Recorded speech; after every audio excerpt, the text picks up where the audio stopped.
I knew something was wrong the moment my phone buzzed at 2 in the afternoon. A motion alert. Inside my own house, I was sitting in a silent conference lounge in Boston, preparing for a presentation I had worked months for. But the second I opened the camera feed, every thought in my head disappeared. There they were, my parents, inside my townhouse in Phoenix, walking through my living room like they owned it. My mother was carrying a box labeled Melissa's shoes. My father had a toolbox in his hand, humming as he removed the shelves from my home office. And then my mom said the words that froze me to the bone. Once the room is set up, Hannah won't have a choice. She never does. I felt my heart drop. 46 years old. And still, they thought of me as the daughter who would just swallow anything. The daughter who wouldn't complain. The daughter who would always sacrifice herself for family. On the next camera feed, I watched my mother hold up a framed picture and smile. Melissa deserves a fresh start, she said, and Hannah, well, she's strong. She'll understand. But they were wrong. And I think, deep down, they knew it because they were moving fast, rushing boxes into my home before I could return, before I could stop them. They didn't know I was watching. They didn't know what I was about to do. And they definitely didn't know the secret that would blow this entire situation apart. A secret I hadn't told anyone, not even my sister. You'll hear that part later, but trust me when it comes, it changes everything. If you've ever been the responsible one, the one your family leaned on until you broke, this story will feel painfully familiar. And before we go deeper, let me gently remind you, if life gets busy or you want more stories like this, make sure you subscribe to the channel. It helps you find your way back here, and it helps stories like this reach others who need to hear them. Now, back to the moment everything in my life began to crack, because what I saw on the next camera feed, that was the part that made me realize my own family wasn't just crossing a boundary. They were trying to erase it completely. I watched the camera feed in silence, my fingers frozen above the keyboard, as my parents continued walking through my townhouse like it was some kind of weekend project they'd volunteered for. My mother moved with purpose, quick and decisive, while my father trailed behind her, carrying another box, this one marked in thick black marker, Melissa, closet. I swallowed hard. My home office, my reading room, the one space in my life that was truly mine, was being stripped apart, one piece at a time. On the feed from the hallway camera, I saw my mother push open the door to that room. She set the box down and surveyed the space with an approving nod, as if she were the queen of some tiny kingdom she just conquered. There, she said, hands on her hips. This room will be perfect for her. Nice light, good air, exactly what Melissa needs. My father chuckled softly. Hannah never really used it anyway. I felt my jaw tighten. Never used it. It was where I read my books in the evenings, where I wrote in my journal, where I kept the only pieces of my life that weren't tied to work or family or responsibility. But to them, unused simply meant available for Melissa. I switched to the kitchen feed. My mom was rearranging my cabinets, literally moving my plates and cups to make room for what she called Melissa's things. She'd already placed a brand new set of floral dishes on the counter. Dishes that definitely weren't mine. I leaned back in the hotel chair and felt a wave of memories wash over me. Memories I had spent years trying to ignore. Growing up, Our family always had two sets of rules, one for Melissa and one for me. I was the dependable one, the strong one, the girl who made straight A's, who woke up early, who packed her own lunch while also making sure Melissa didn't forget hers. By the time I was 12, I was doing half the housework. By 15, I was babysitting Melissa every weekend while my parents took a break. And when I turned 18, I stayed home to help take care of my grandmother because Melissa wasn't emotionally ready. According to my mother, I missed scholarships, opportunities, chances to build a life outside that little Iowa town. But every time I tried to express even a hint of frustration, I got the same line. Hannah, you're so strong.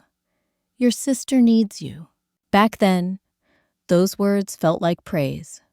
Now, watching my mother replace my dishes without hesitation, they felt like shackles I'd never agreed to wear.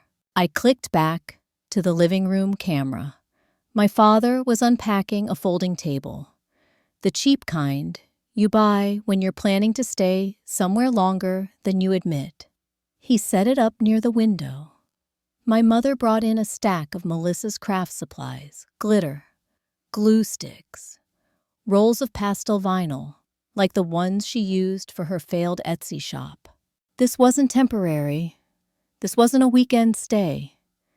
They were building a new life for Melissa inside my home. My phone buzzed again, a text from my mother this time. Hope your trip is going well. We're doing a little organizing for you. Big surprise coming. A surprise. That was what they called walking into my home without permission, dismantling my office, and moving my 42-year-old sister into my spare room. But then I heard something else, something quieter, from the camera in the office. My parents were talking in low voices, the kind of voices you use when you know you're doing something you shouldn't. My mother's tone was firm, almost strategic. Once Melissa updates her mailing address, she'll have residency. HOA can't force her out. And Hannah, well, she's too soft to fight us. My father exhaled slowly. She might be upset at first, but she'll get over it. No, my mother corrected gently. She'll swallow it. She always does. Always does. The words cut through me like a blade. For a long moment, I didn't move. I just stared at the screen, watching the two people who raised me, people I loved, talk about me as if I were some predictable obstacle they could step over. The camera angle shifted as my father bent down to pick up another box. This one said, Melissa, bathroom. Something inside me, something small, but fierce, stirred. I had swallowed everything for decades. But this was different. This was my home, my life, my boundary. And I was done watching it crumble. I closed the laptop gently, my pulse steadying. If they thought distance made me powerless, they were about to learn just how wrong they were. I didn't sleep much that night. It wasn't anger keeping me awake, at least not the loud, fiery kind. It was a quieter anger, the kind that settles deep in your bones, the kind that comes from years of being told your needs don't matter as much as someone else's. I lay at say, on the hotel bed, staring at the ceiling, replaying every moment from the camera feeds, my mother smiling as she placed Melissa's picture frames on the dresser, my father humming while he dragged my filing cabinet into the hallway, the boxes, the floral dishes, the casual way they said I'd get over it. It all blended with older memories, ones I had neatly packed away. The way you pack away old clothes you don't want to look at anymore, like the time Melissa totaled her car at 23, and my parents begged me to co-sign her next loan because she won't afford the interest rate otherwise.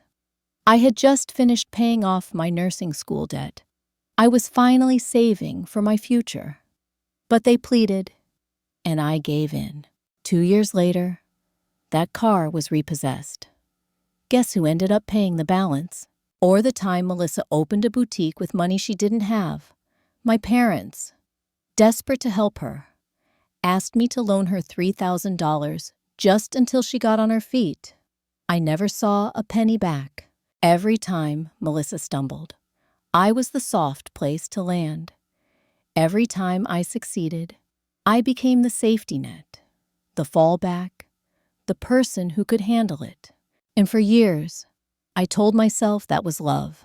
But as I stared into the darkness of that hotel room, I finally allowed myself to ask a question I'd avoided my entire life. Who takes care of the one who always takes care of everyone else? The next morning, I poured myself a cup of terrible hotel coffee and opened my laptop again. The cameras refreshed instantly. My parents were back in my townhouse. Early, too early. On the kitchen feed, my mother was unloading groceries into my fridge. Groceries I didn't buy. Groceries I didn't ask for. Groceries clearly meant for Melissa's long-term stay. Then, something on the hallway camera made my stomach twist. A mailbox key. My father was holding it in his hand, showing it to my mother. Once her name is added to the mailbox, he said, she can start getting bills here. That'll help with the residency proof. Residency, mailbox, bills. This wasn't kindness. This wasn't temporary help. They weren't giving Melissa a place to stay. They were helping her move her life into mine. My mother nodded approvingly. She'll have stability at last. And Hannah, she'll understand. She always does. Always. That word again? I closed my eyes and let out a slow breath. No, I thought, not this time. As if the universe wanted to prove my point. My phone buzzed. An automated fraud alert. My heart skipped as I opened the notification. Suspicious activity detected on your credit card ending in 8812. But it wasn't suspicious. Not really. I knew exactly what card that was. It was the backup card I'd allowed my mother to create years ago when she promised she'd never use unless it was a true emergency. I pulled up the transactions. Airline ticket to Phoenix. Uber trips home. Decor store. A folding bed. A rug. $47 spent at a craft shop. And the worst part, a $389 purchase from a furniture outlet. All charged yesterday. All labeled under the authorized user, Melissa H. Carter. My breath caught in my throat. So not only were they moving her into my home, they were using my money to do it. I stared at the itemized list, my hands trembling, not with fear, but with clarity. This wasn't an accident. This wasn't a misunderstanding. This was a pattern one I had allowed for far too long. I clicked back to the camera feed. My parents were now assembling a vanity table in the office bedroom, Melissa's new bedroom. According to them, my mother laughed softly and said, "It's going to feel good for her to have her own place again. Her own place. In my house, paid for with my money." Something inside me finally snapped. Not loudly, not violently, just a quiet, steady click, the sound of a boundary locking into place for the very first time. I whispered into the stillness of the hotel room. No more. No more loans. No more guilt. No more sacrificing my life so Melissa could avoid growing up. I opened my contacts and scrolled. There was only one person who could help me the way I needed now. My thumb hovered over the name for just a moment. Then I pressed call. "Mr. Lawson," I said when he answered. "I need legal advice, and I need it today." And that was the moment everything began to change. Start From the beginning, Mr. Lawson said calmly, his voice a low rumble through the receiver. So I did. I told him everything, the camera alerts, the boxes, the way my parents spoke, as if my home were nothing more than an extra storage unit they forgot to ask permission for. I told him about the credit card charges, the mailbox plan, the residency talk, and the worst part, the way they said I'd get over it, like I was a predictable equation they could solve every time. Lawson didn't interrupt. He let me speak until the words stopped shaking. When I finished, he inhaled slowly. "Hannah," he said, "this isn't a misunderstanding. This is a boundary violation. A serious one." I closed my eyes, letting the truth settle like dust. "I know," I whispered. "I just needed someone else to say it." "What they're doing," he continued, "is considered unlawful entry and attempted unauthorized occupancy. Especially since you expressed disapproval. You have every right to act." I rubbed my forehead, suddenly exhausted. "Mr. Lawson, I don't want to blow up my family. I just want my life back." "I understand," he said, "and we're going to approach this the right way, firm, legal, and controlled." He laid out the plan in that structured, steady tone that made me trust him completely. First, a formal notice of trespass, documenting the dates, times, and footage. Second, a notice of unauthorized occupancy, stating that no one, not even Melissa, had permission to establish residency. Third, notification to the HOA and property management, alerting them of violations. "And Hannah," he added, "will prepare a contingency lease intentionally strict. If they try to argue Melissa is allowed to stay, they'll be forced into signing terms that work entirely in your favor." I blinked. "A trap? A legal one," he corrected, "and a necessary one." For the first time since this nightmare started, I felt something unfamiliar control.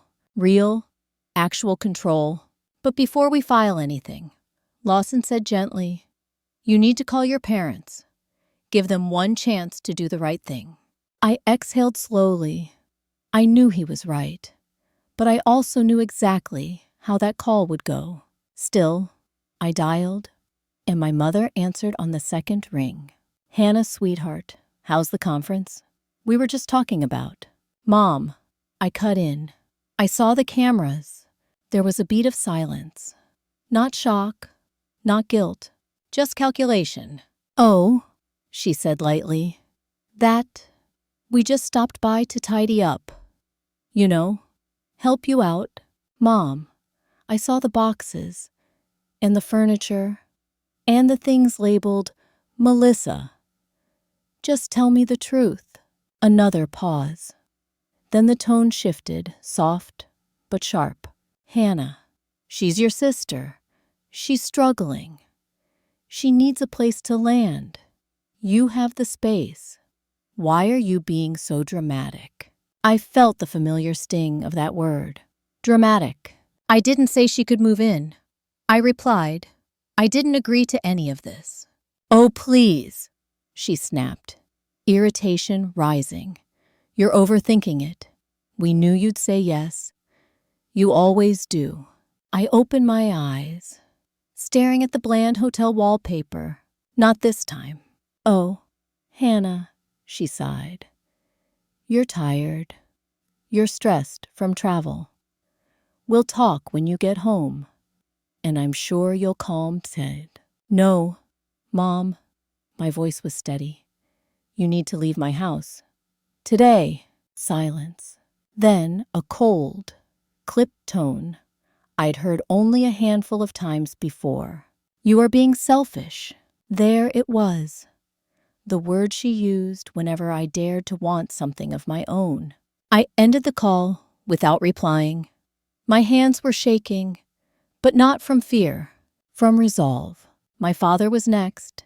He picked up cheerfully, as if everything were normal. Hannah Bear, your mother said you called.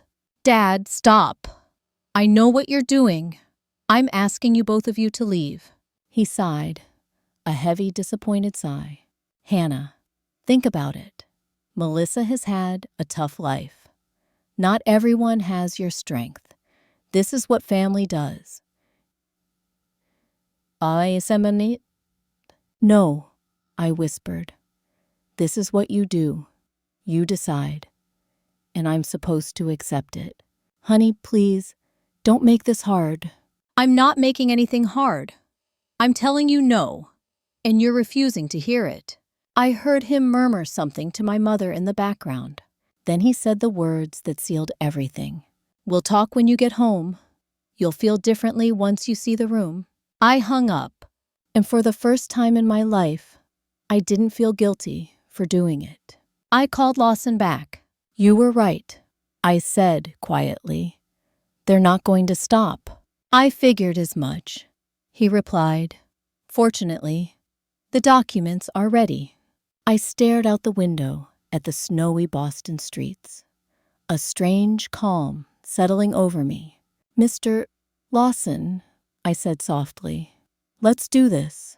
And that was the moment I stopped being the daughter who always said yes and became the woman who finally said enough. Mr.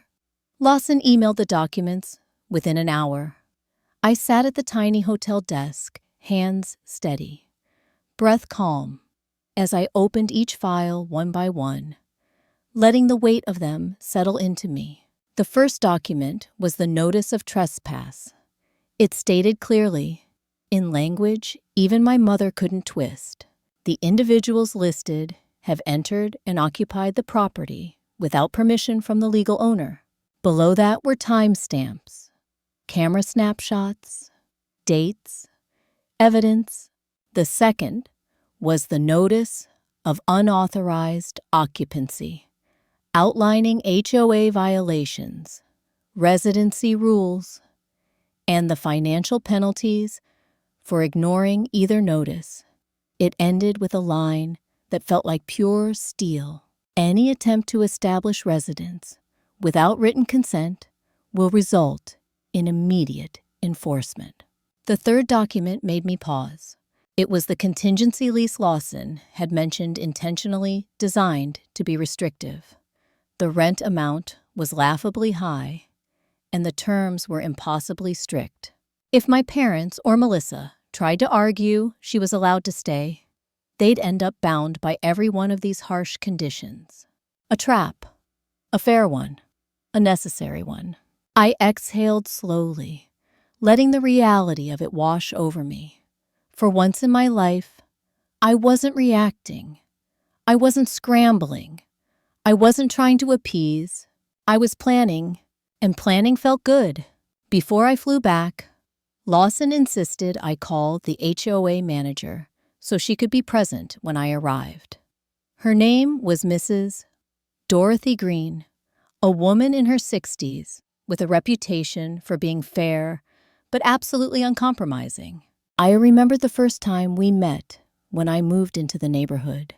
She'd walked me through the rules with a smile that said she'd enforce every one of them with or without my approval.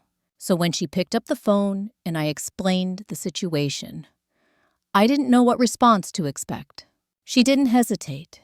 "Oh, I'll be there," she said firmly. And Hannah, for what it's worth, I had a feeling something was off. Off, I asked. She sighed. "Your mother stopped by my office yesterday. She told me you'd given permission for your sister to move in. She even hinted you might add Melissa to the deed one day." My stomach twisted. My mother said that, "Oh yes," Green replied. "She said you were too modest to announce it publicly." Too modest? I closed my eyes. No, my mother simply knew that if she said the lie confidently enough, people would believe her over the daughter who rarely said no. But not this time. "Thank you," I whispered. "I appreciate your help." "Don't thank me yet," she said. Save that for after we straighten this out. I ended the call and checked the time. My flight was boarding in 40 minutes. I grabbed my suitcase, checked out of the hotel, and walked through the bustling airport in a daze. People laughing, rushing, hugging, living their own lives, completely unaware that mine had tilted sideways in a matter of hours. During the flight home, I rehearsed what I'd say and then stopped.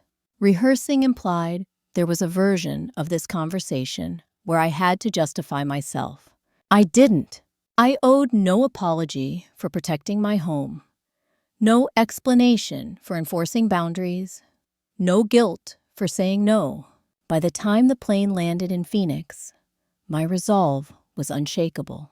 I collected my luggage, stepped into the warm desert air, and drove straight to my townhouse. I didn't even stop for coffee. I wanted to get there before they could finish whatever final touches they were planning. Mrs. Green was already waiting for me by the mailbox cluster, a thick folder of her own tucked under her arm. "You ready?" she asked. "Yes," I said, more than ever. We walked together down the sidewalk, the late afternoon sun casting long shadows across the pavement. My heartbeat wasn't frantic. It was slow, steady, almost quiet. When we reached my door, I paused. Through the door, I could hear faint sounds, voices, movement. My mother humming again. She hummed when she was pleased with herself. I slid the key into the lock and pressed down on the handle. The door swung open. My parents stood in the kitchen, mid-task, completely unaware. And in that suspended moment, their hands still, their eyes wide, their smiles fading, I realized something. Something with absolute clarity. I wasn't the same daughter they thought they could walk over.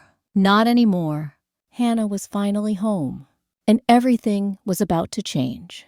The moment I stepped inside, the air shifted like the whole room exhaled in surprise. My mother froze, one hand still holding a dish towel. My father, halfway through arranging Melissa's groceries in my fridge, stood perfectly still. And Melissa, she was sitting at my dining table, staring at her phone, a half-unpacked makeup bag beside her. All three of them looked up at the same time. "Hannah," my mother said, her voice strained, too cheerful, too rehearsed. "Sweetheart, you're home early." "I am," I replied quietly, stepping farther into the room. Mrs. Green entered behind me, closing the door gently. The soft click echoed through the silence like thunder. My mother blinked, confused. "Who is—" "Dorothy Green," the HOA manager said firmly, "and I'm here for an official matter." My father's posture stiffened. My mother's smile flickered. Melissa's eyes widened. I took a slow breath. This was the moment I used to fear, the moment they'd be disappointed, angry, hurt, but standing there in my own home, with my documents ready and my spine finally straight, I felt something I hadn't felt in years. Authority. Not over them, but over my own life. My father was the first to recover. "Hannah," he said carefully, lowering the grocery bag, "let's all calm down. We weren't doing anything wrong. We were just moving Melissa into my home. I finished for him, without permission." My mother scoffed. "Oh, please. We were helping her. Helping you, actually. You said you were lonely here." "I said I was tired," I replied. "You decided that meant I needed a roommate." My mother waved a hand dismissively. "You're making this dramatic. We've already done half the work. We got her groceries, set up her room, reorganized your office so you can use the kitchen table." "The kitchen table," I repeated, almost laughing. My home office, the one I designed, the one I use every day. You can adapt, she said briskly. You always do. There it was again. You always do. Mrs. Green stepped forward. Mr. and Mrs. Carter, before this continues, you need to see these. She handed the envelope to my father. He opened it, eyes flicking across the page. Then he stopped. His entire expression fell. My mother leaned over his shoulder, scanning the words, her face drained of color. What is this? She demanded. My voice was calm, steady. It's a notice of trespass. I said, in a notice of unauthorized occupancy. You entered my home without my permission. You've attempted to move someone in without my consent. That is illegal. My mother's eyes snapped up at me, sharp with disbelief. Hannah, how dare you? We are your parents. You do not hand us legal papers. I didn't. I corrected. The HOA did. And my attorney. Melissa stood slowly, her face pale. I didn't know, she whispered. I thought you knew. They told me you knew. I looked at her, really looked at her. Her eyes were glossy, unsure, like a child caught in the middle of something she didn't fully understand. Did you see a text from me? I asked softly. A call, anything that showed I agreed to this. She swallowed hard. No, my mother snapped. She didn't need one. We told her you'd approve. We know you. No, I said. You know the version of me who never said no. That's not me anymore. My father cleared his throat, trying to regain control. Hannah, sweetheart, these fees, these penalties, this is over $2,000. You can't expect us to. I don't expect you to pay anything, I said. I expect you to leave. My mother's voice rose, sharp and shaking. She is your sister. She has nowhere else. And that, I said softly, is not my responsibility. My mother stared at me with a mixture of anger, disbelief, and something deeper hurt. Maybe, or shame she didn't want to feel. You're choosing a house over your family. No, I replied gently. I'm choosing myself. The room went silent. Even the refrigerator hum felt louder than our breathing. Melissa wiped her eyes. Can I speak? I nodded. I'm sorry, she whispered. I didn't want to cause trouble. I just believed them. I believed they asked you. I felt a tug of something sadness. Maybe, but not weakness. Hannah, she added, voice trembling. If you want me to leave, I will. My mother spun toward her. Melissa, don't you dare. But Melissa shook her head. No, Mom, you didn't ask. You didn't even try. The words hung in the air like a confession. Mrs. Green finally spoke. You have until 6 o'clock to remove all belongings, she said. Failure to comply results in fines and potential involvement of law enforcement. My mother's face twisted. You can't seriously do this. I am doing it, I said softly. Because you gave me no choice. My father opened his mouth to argue, but then he saw my face. Not angry, not emotional, just done. And the moment he saw that, he knew this time was different. Let's start packing, he murmured. And just like that, after 46 years, they finally listened. They stood frozen, as if the words "start packing" didn't belong in the same world where they were used to deciding things for me. My mother's eyes darted to the boxes, then to the bedroom, then back to me, like she was trying to find a version of this situation where she still had control. But there wasn't one. Eventually, the silence broke. My father sighed a long, heavy sound and walked toward the spare bedroom where they'd set up Melissa's furniture. My mother followed reluctantly, muttering under her breath. Melissa trailed behind them, wiping her eyes again. Mrs. Green walked over to me. "You doing all right?" she asked softly. For a moment, I didn't know how to answer. My chest felt tight, but not with fear, not with guilt, with release. A kind of release I hadn't felt since I was a child. "I'm okay," I said, "better than I thought I'd be." She nodded. Sometimes boundaries are the most loving thing you can do for yourself. She stayed near the doorway, supervising in her calm, no-nonsense way. I was grateful for her presence. It reminded my parents this wasn't just a family squabble. It was a legal matter. From the hallway, I heard the sounds of dismantling, the squeak of metal as my father unscrewed the vanity mirror, the rustle of boxes as Melissa folded her clothes, the sharp thud of my mother dropping something harder than she meant to. They weren't talking, not to me, not to each other, just packing. Slowly, I walked through my living room, taking in the space that had felt invaded for days. The wrong curtains, the wrong flowers, the wrong energy everywhere. But as each minute passed, I could feel my home returning to me.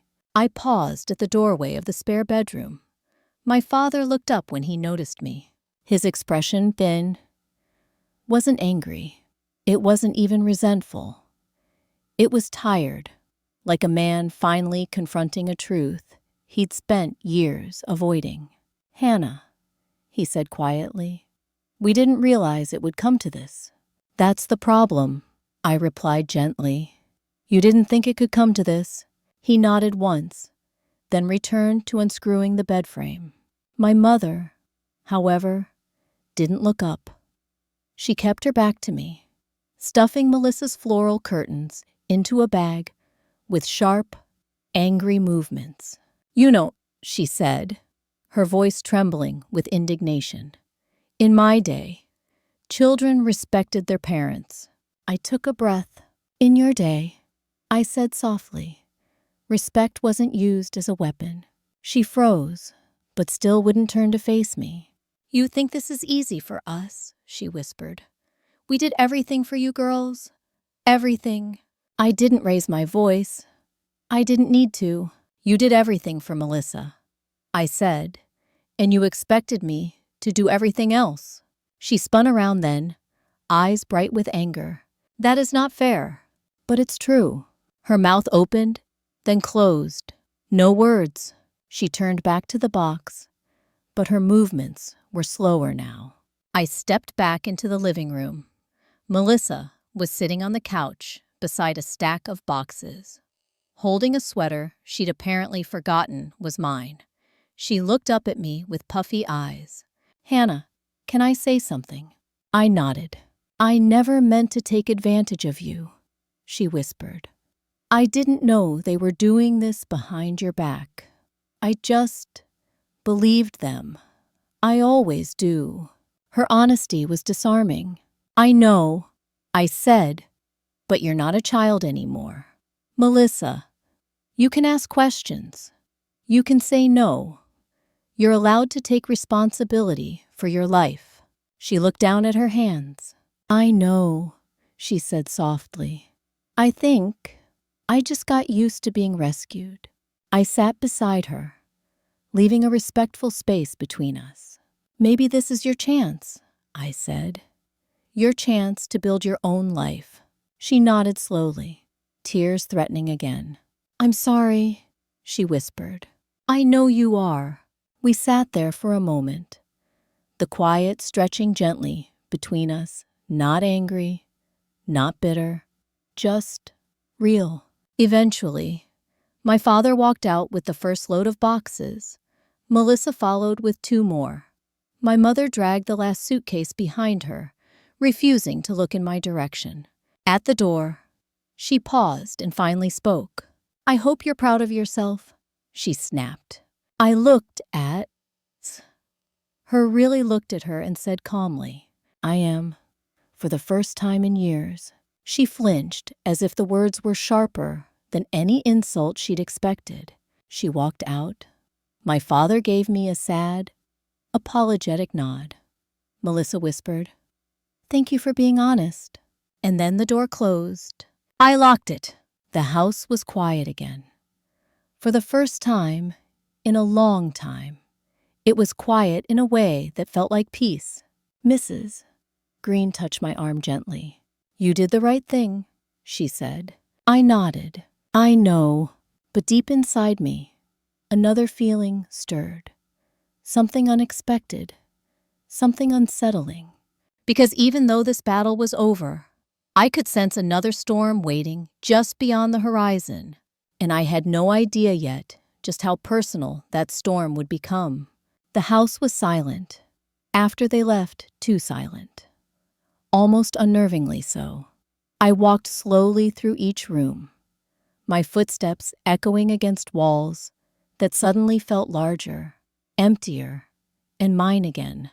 The spare bedroom, my office, my sanctuary. It was stripped bare. Not a single floral curtain, not a single box with Melissa's name on it. Just the faint outline on the carpet where the bed frame had stood, like a shadow of the boundary they tried to erase. I stood there for a long moment, hands resting on the doorframe, breathing in the quiet. Then my phone buzzed. At first, I thought it was a message from Mrs. Green or Mr. Lawson checking in, but it wasn't. It was my father, not a call, a voicemail. Just seeing his name made my chest tighten, but I forced myself to press play. His voice came through softly, tired, older than I remembered. "Hannah, I just wanted to say, I'm sorry. Truly, we should have asked. We should have listened. I don't know when it happened, but somewhere along the way, your mother and I started believing that your strength meant we didn't have to be careful with you, that you could handle anything. And that was wrong." There was a pause, a long one. "We're going to give you space, as much as you need.